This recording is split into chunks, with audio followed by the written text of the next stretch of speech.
Hello, beautiful soul. Welcome to the Elevate Your Soul podcast. I wanted to start off today's interview by reading a wonderful review from Shanand Noah.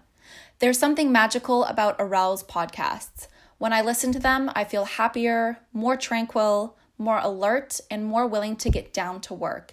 The key is to allow her words to seep unimpeded into my subconscious mind.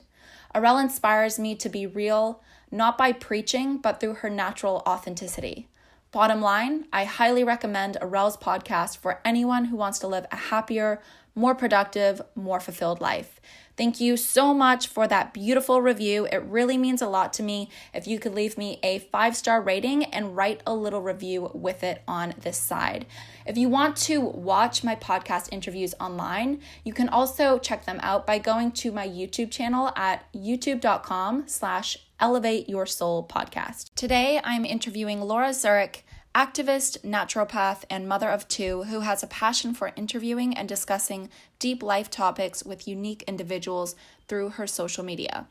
Together, we discuss what is a narcissist, what are some signs you may be dating a narcissist, and what advice would you give to someone who is in love with a narcissist, and so much more. I hope you enjoy this podcast episode.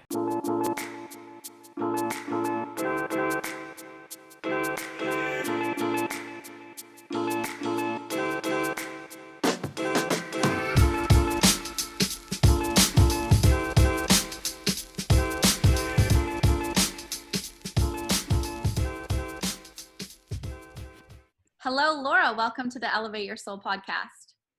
Thank you. Thank you for having me here. I'm so excited to have you on. First question I have for you is, what elevates your soul? Oh, what elevates my soul? Definitely a sense of unity. You know, when you see people to come together, and what we're seeing right now in the shift of people actually coming together and working together. Of course, in that we still have the divide, but I am finding that we are seeing people actually like banding together and trying to stand up together, and I love that. That's the biggest thing that elevates my soul. That tribe mentality and the sense of community, right? Absolutely. I love it. I love it. For those who don't know, what exactly is a narcissist? A narcissist. Well, typically it's a personality disorder, right? Where the person, they lack empathy, and they have this strong sense of entitlement. But I think it's also loosely thrown around today, where people think that it's somebody who's a bit vain or a bit into themselves. But yeah, this is not really the case. I think it's definitely more of a behavior disorder, like falling into almost a sociopathic category. Yeah. Well, that's lack of empathy, right? Exactly, lack of empathy, exactly. So I think with narcissists, I mean, I can only speak from my own personal experience. Obviously, I'm not a psychiatrist, but I think after a relationship with a narcissist, you definitely feel like you are a psychiatrist. Yeah. Yeah. So, I mean, I did a lot of my own. Sorry, how many years was your relationship with this? There were 3 years. 3 years. Okay. Yeah. So, you know, you begin to do your own research and start to, look into this type of thing and try to figure out what a narcissist is. I mean, I personally didn't even know what they were when before I got into that relationship. Yeah. But then you start to piece together that there are these common denominators, and then start to see that there's a sort of category that they fall into, and there's manipulation tactics, mind games, and then, you know, it kind of fits them into that category of what's called a narcissist. Yeah. You don't really, not many people know what that is unless they've had a family member or they've been in a relationship or has had someone close to them who's actually had those tendencies. And then that's when you kind of show interest in what exactly is this personality disorder. Do you feel that people who are narcissistic, that it's something they develop in childhood, or is it something that starts in adulthood, or are they born that way, or what is your theory? Big question. I mean, I would personally say that it has something to do with childhood. Yeah. Sure. And there's a big question of nurture versus nature. Were they born that way, or have they been perhaps raised that way, or been in an environment that has caused them to detach from their own emotions in that way? Yeah. I personally feel that it's more to do with something that's happened in childhood, something that didn't quite, like some need that wasn't met, that they that love that they needed or significance that they needed to feel. And somehow it's developed into this personality disorder where they can't really relate to other humans properly. Yeah, and that's the thing. It's all how we perceive that traumatic experience as a child, because not everyone who's had a rough childhood is narcissistic. So it's how we deal with it and how we cope. And I think narcissists, it's just a coping mechanism of how that they're detaching from the world. They're putting up such a wall because they're so scared to be vulnerable and so scared to feel anything, because they don't want to feel that pain. But then if they're blocking themselves from feeling any pain, then they're also blocking themselves from feeling that true connection with people, or true oneness, or a true sense of unconditional love. That's exactly it. Exactly it. Yeah. Yeah.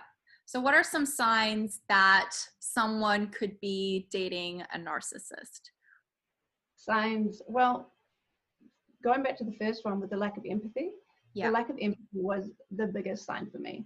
Okay. The fact that the red flag, around, getting aggressive or defensive, or perhaps laughing if they were around suffering. And not taking accountability for the fact if they have caused someone pain, they would rather get aggressive or deflect away so they don't have to feel that vulnerability. So it makes them feel uncomfortable, basically, when they see that suffering, which is why they have that lack of empathy. So they put up a wall and make it either into a joke, or they'll just get defensive and aggressive and, basically not want anything to do with it because it's just uncomfortable for them. Or they'll be emotionally unavailable and walk away quickly. Situation. Yeah, exactly. And I think gaslighting, it's a manipulation tactic. And this is common in narcissistic abuse, where the person, it's like a form of manipulation where they get you second guessing yourself. So they get you doubting yourself, and it might be make you question your own perception or your own memory of a particular circumstance. And so that deflects the blame from them, and it makes you start to think that you're crazy. Yeah. So you get that self-doubt embedded in you. Yeah. So that's another big sign. That's actually how I found out what a narcissist was, because I was looking up that particular tactic, not knowing that it had a name. Okay. And then, gaslighting. And then so gaslighting falls into gaslighting, narcissism, and then you start to figure it all out from there.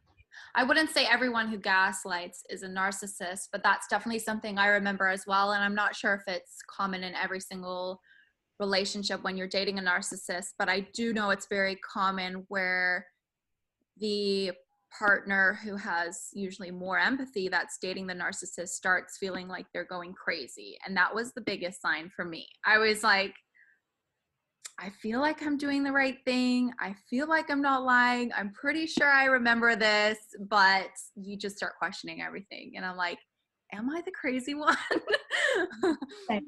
Like your memories about certain incidences. You're like, I swear this is how it panned out. And I remember this, but you're telling me that didn't happen. So now I'm thinking, I'm insane. I've gone insane. But that's it. It's a self-doubt that they put you through. Yeah. And then I guess other signs are they have a big fear of ridicule. I don't know, did you find this one where they don't like to ever be exposed for who they are or their behavior? So they kind of isolate you from your friends and family, perhaps telling them that you're bad, telling them that they're bad or they're not good, not your real friends. Right. So they try to isolate you. Yeah, and then just do it, from my personal experience, it was making sure that you would delete any incriminating messages against them so they wouldn't be exposed, and, checking your phone to make sure you haven't said anything about your relationship, because you're not allowed to talk about your relationship. Yeah. Just, it puts them, they don't want to be in the spotlight for that. Yeah. But, I did notice as well, though, as much as they don't want to be ridiculed, they're very happy to ridicule you. So find those trigger points that you have and then use your reactions to those trigger points against you. To make you feel more crazy. Yeah, it's like one big smear campaign. The whole relationship's a smear campaign. Yes. Yeah. That's crazy. Yeah. At what point was it for you that made you feel like you were dating a narcissist? It was, actually, at first, I had no idea. The first months, it was really nice. He was putting on this really charming front and for it.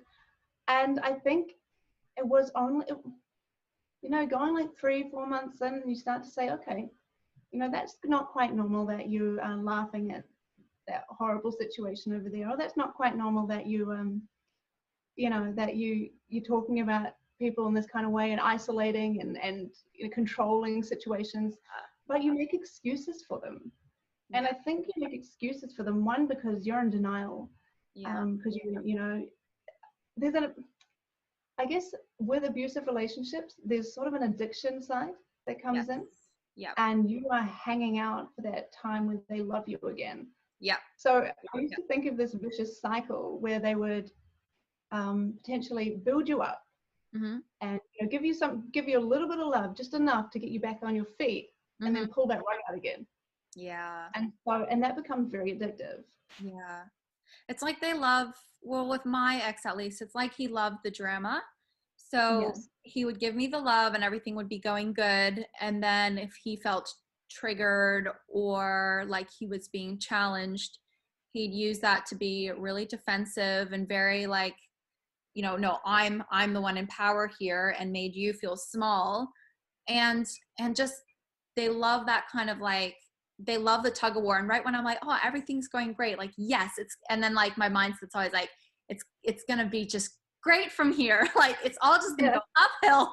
And then of course another argument starts. And like, I just always question, like, how did that fight even start? Like, I don't even like, I thought everything was going really well. And it's just because he was so addicted to drama and fighting, because he liked seeing me,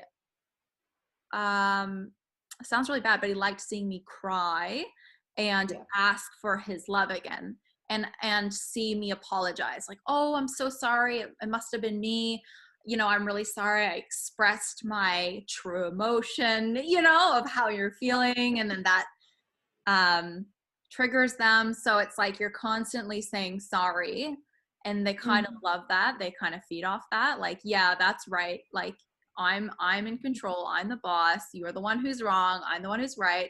And they want to keep reinforcing that throughout the relationship. Yeah, that's a huge one. And that's like another sign, that whole superiority complex, where they have that game.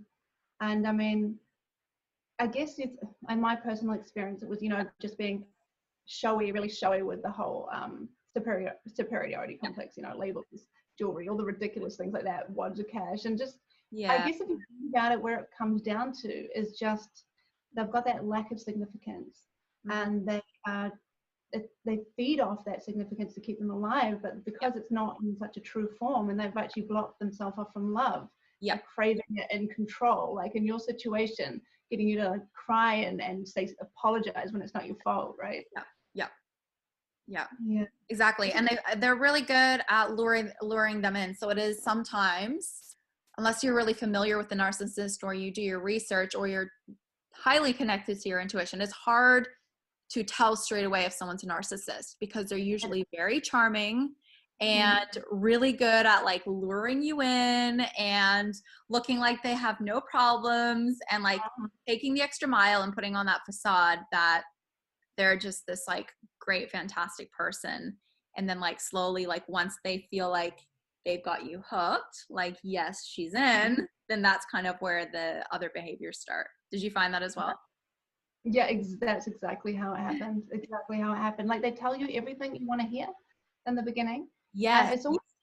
It's almost like they're mimicking what they think you want. Like they picked up clues and they're like, okay, this is what you want to hear. This is what I should say. So I'm going to say and do all this in the beginning. Yeah. And just to have you, I'm going to pull that rug out, and the signs are going to come in. The claws are going to come in. Yeah. I'm going to control you. I'm going to control who you talk to. I'm going to stop you from being friends with that person. I'm not going to let you expose me. I'm going to, it's a big game. Yeah. Do you find that narcissists usually go after a certain particular type of people? Yeah, and that's another thing I found out from when I found out what a narcissist was. I also found out in turn that generally empathetic people are attracted to narcissists, because they have that sense of wanting to fix people, wanting to heal them, But, you know, seeing that innocence and thinking, you know, I can help you through that. I can listen. I can be that person who didn't nurture you as a child. Yeah. So and it becomes, it's generally the empathetic people who are stuck in it. And because they're empaths, they find it really hard to break away because they, you know, they get easily lured back in. And they don't want to hurt them as well, right? So they don't want to, you know, confront them on the fact that they're narcissistic and they may have an issue that they need to work on. Because then look at that backlash of what as well of, you know, my ex constantly, like, his way of manipulating is while he was cheating on me, he would go out of his way to say, hey, you know that I would never cheat on you. Right. And then when I'm sure maybe in some sense he might know he's narcissistic, probably not. But then he'd say always things like, you're narcissistic or you are being narcissistic. So it's almost like if he felt that he was doing something wrong, as though he was having narcissistic behaviors or he was cheating, he'd deflect that on me and be like, oh, are you cheating? Or, by the way, I would never cheat and you're being narcissistic and I'm just trying to be the helpful one. And he'd always just kind of like put that back on me. And then I'd feel like, and then as you said, like, not only narcissists attract empaths, they just attract anyone who has low self-esteem. Like, that's where it comes from. Anyone who has not a big sense of power in their own lives, because they want to take over that power and be like, hey, look, I'm powerful, trust me. And just constantly making you feel just smaller and smaller and smaller, although you already started off pretty small, right? And then that's how they keep you. That's exactly it. Yeah. People with low self-esteem. But I guess in a sense, a narcissist already has that low self-esteem, but it's so inflated with delusions that they don't actually see it that way. Perhaps they do somewhere in their, you know, behind closed doors, but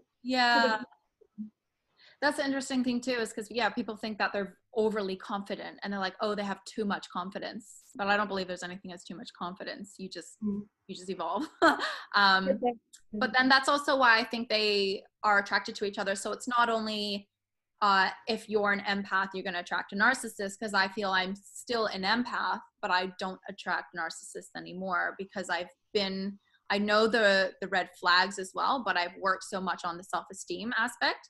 So I guess it's, for me, I would say more so that they're attracted to people with low self-esteem. And then also empaths with low self-esteem would probably be the best target. Like, that's their biggest prey, is an empath with low self-esteem for a narcissist. That's right. That's really right. And then also, like you say, once you start to work on yourself, you can still be an empath, but you work on your self-esteem, and then you actually you have boundaries. You have boundaries, you have self-worth. You're not going to go back to anything like that. You're not going to find yourself stuck in there. You know the flags to look out for. So exactly. What advice would you give to someone who is thinking that they may be in love with a narcissist right now, or even married to someone who they know is a narcissist? What advice could you give them? I mean, first of all, that you're not the crazy one. You can stop blaming yourself. You know, stop thinking that you're driving him or her to it, because I know that's a lot of it, that you think you make excuses and think, oh, I made them do that, or push them too far. So it's just that you're not the crazy person in the situation. And there was a message that a friend of mine, Bree Devine, I actually had to talk to her about narcissism recently. And what stood out from what she said is that love in its truest form doesn't need defending. So if you're defending your relationship to your friends and your family and making excuses for your relationship and for the you know, what's going on within it, then that's not love, because true love doesn't need any defending. And if you are defending your relationship, then you've probably got a problem. And what if you're defending yourself? I'm just wondering if that works on defending yourself in the relationship. I guess, you know, obviously you probably have the pocket, you know, the odd person here and there who just does attack for no reason. But generally, if you have to make excuses for someone's behavior, and that that others can see is not good for you and it's not healthy. I had so many people reach out to me all throughout my relationship saying, "What are you doing? Yeah. You know, it's not okay. Mm. And they were coming from all angles, and I wasn't listening to anybody. Yeah. I was making excuses. I was saying it just because of this, or it's because of this. And you don't understand. You're not in it. You're not me. You don't understand. Exactly. But you know, I you remember shouldn't. those conversations Yeah, with people. yeah, I know. And then people just go, okay, we can't help you anymore because you're not listening. Yeah. What do Um, you but feel? What do you feel it was that made you so attracted to the person initially and made you stick around, other than the fact that you had empathy for them and you wanted to help them? Like I know narcissists are great at putting on a great charm and an act at the beginning, but for those who may have never been in a relationship with a narcissist before, so they can understand others who have, it's like, what did you feel was it that kept wanting you to go back to him or keep giving him another chance? mhm. um, to answer that, probably goes back to that whole addiction side Yeah. of it, where you just want them to treat you properly. You don't understand why they're not treating you properly. You Yeah. don't understand why they're hurting you so much. And Yeah. so you go back into the firing line, just Mhm. going, love me. Why don't you love me? Like, Yeah. just love me and it'll all be okay, right? Yeah. And so you go back because you have that hope, you have that desire to just, understand why you're not loved and to make them love you because they're not, because Yeah. they're hurting you so much. Yeah. And you're sitting there like saying, surely you can see how much you're hurting me, and surely you can see this is wrong. And you're just gonna, I'm hoping that Mm. you're gonna see your wrongs and it's all gonna be okay. Yeah. It's There's an interesting. element. Sorry, No, what? you go. No, you go. Yeah, I feel like a lot of that addiction aspect in relationships is hugely related to childhood. Your relationship with your parents as a child. There was something you didn't get from your parents, and then you find that in your adult relationship, and you almost see them. This is a really hard concept for people to grasp, but it's almost like you see them as your parent, as that unhealed, like that wounded, unhealed um, position that you had in the relationship with one of your parents, and you want to like heal that and get that love from that parent that never loved you the way you wanted them to love you. And you see that reflection in your adulthood and the relationship you have now, and it's almost like you want to heal that wound, and subconsciously you're like, oh, if I could make this relationship with this person work, because in a sense it's reflecting the relationship that you had with the parent you wanted more love from, and you're like, oh, if I can heal this now with this person, then that means I'm loved and I'm worthy and all those things that I really wanted to feel as a child. So like with me as well, that huge addiction aspect was the relationship with him.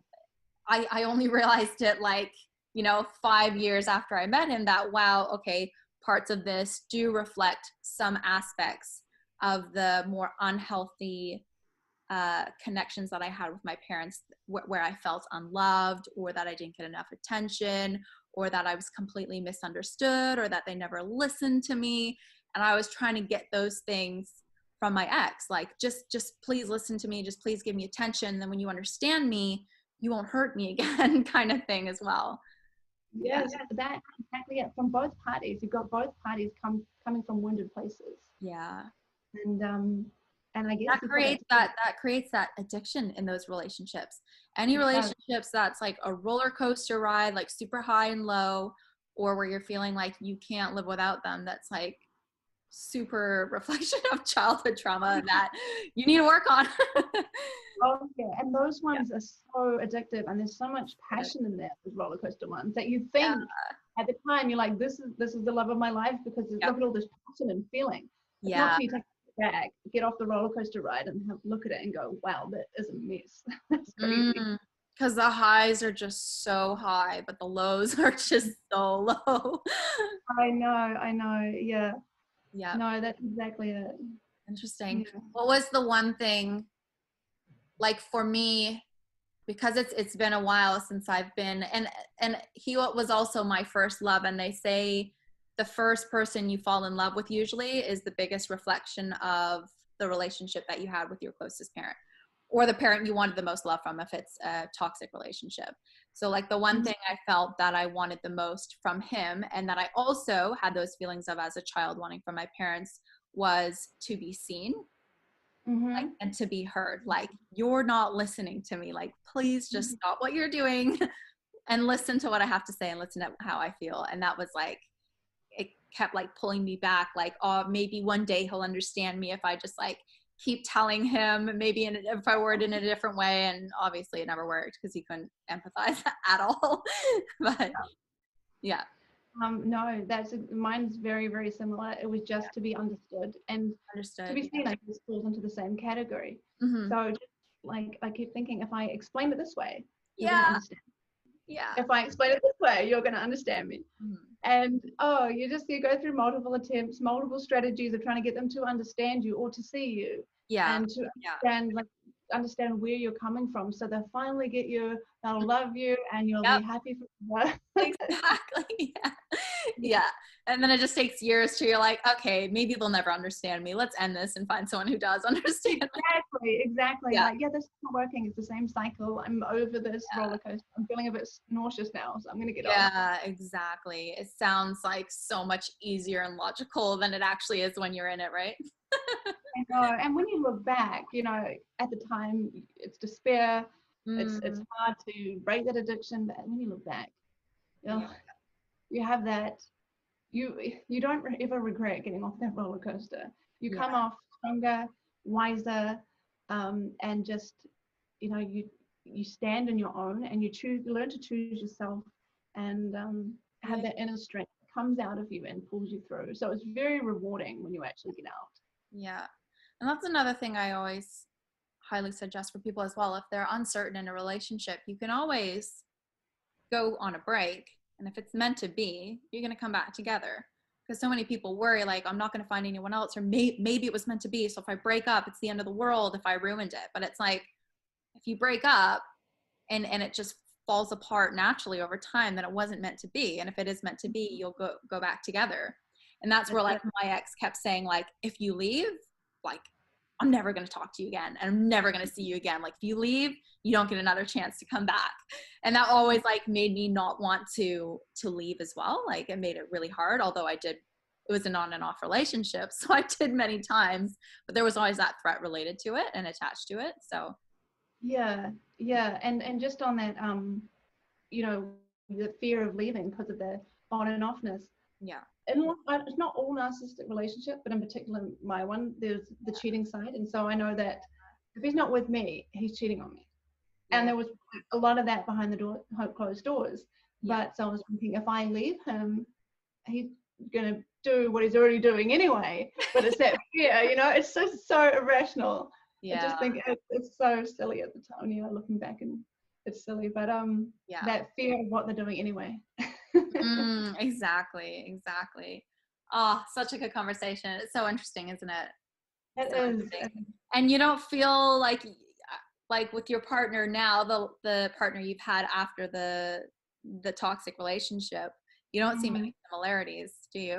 None at all. Moved on to polar opposites. And it was just like, this relationship was like, it's like taking a deep breath in and then letting it all go out and being like, I'm relaxed. What do you mean I can, like, you're not going to be standing over my shoulder controlling me, going, where are you, what are you doing? What do you mean you're not going to be like, gaslighting or anything like that? It's basically, it's a breath of fresh air, really, being in a sane relationship. Yeah, a non-toxic relationship, a healthy relationship. Exactly. Yeah, it's a beautiful feeling. Oh, awesome. Thank you so much for coming online, Laura. It was so good speaking to you about this topic. Thank you, Aurel. It was really interesting. It's a great topic to talk about, actually. Thank you. Yeah, I hope it gave some inspiration and hope to those people who may be in a tough situation right now. Yeah, absolutely.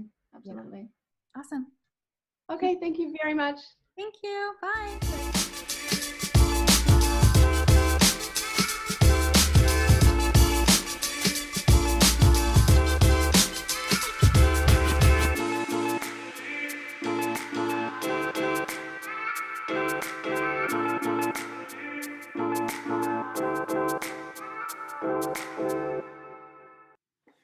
YouTube fam, if you like this video, make sure to hit the like button below. And if you think a friend, a family member, or just someone you know who could benefit from this podcast episode, please share this video with them. And if you've been enjoying the Elevate Your Soul podcast, make sure to subscribe to my YouTube channel for new episodes weekly.